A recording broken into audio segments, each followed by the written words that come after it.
Gaya pada tubuh dan dalam tubuh. Gaya merupakan suatu konsep untuk umum dapat dirasakan secara intuisi bagi fisikawan atau seorang senior. Ada gaya bekerja pada tubuh dan ada gaya yang berada dalam tubuh kita sendiri.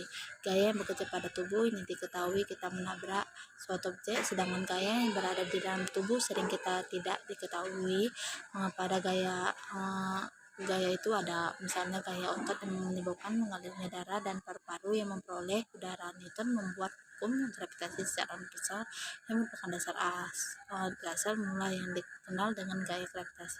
Hukum ini merupakan gaya tarik antara dua benda, misalnya berat badan.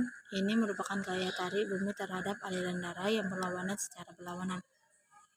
Hukum 1 Newton adalah sebuah benda diam dan bergerak dengan kecepatan konstan akan tetap diam atau bergerak dengan kecepatan konstan kecuali ada gaya eksternal yang bekerja pada benda tersebut.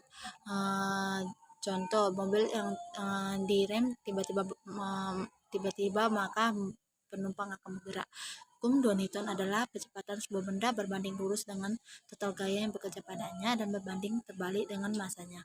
Arah kecepatan sama dengan arah gaya total yang bekerja padanya. Contoh, benda terletak pada bidang datar yang licin. Hukum 3 Newton adalah suatu benda yang memberikan gaya pada benda kedua akan memberikan gaya yang sama besar, tetapi berlawanan akan terhadap benda yang pertama. Contoh, orang yang terdorong mobil terrem maka akan merasakan dorongan ke belakang, maka reaksi mobil sama dengan gaya yang diberikan pada mobil tersebut.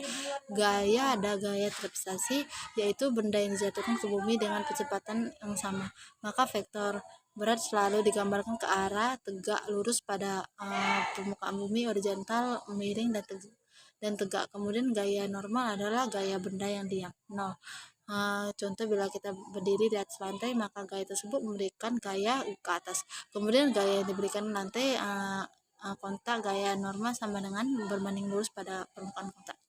Cukup sekian dari saya, terima kasih.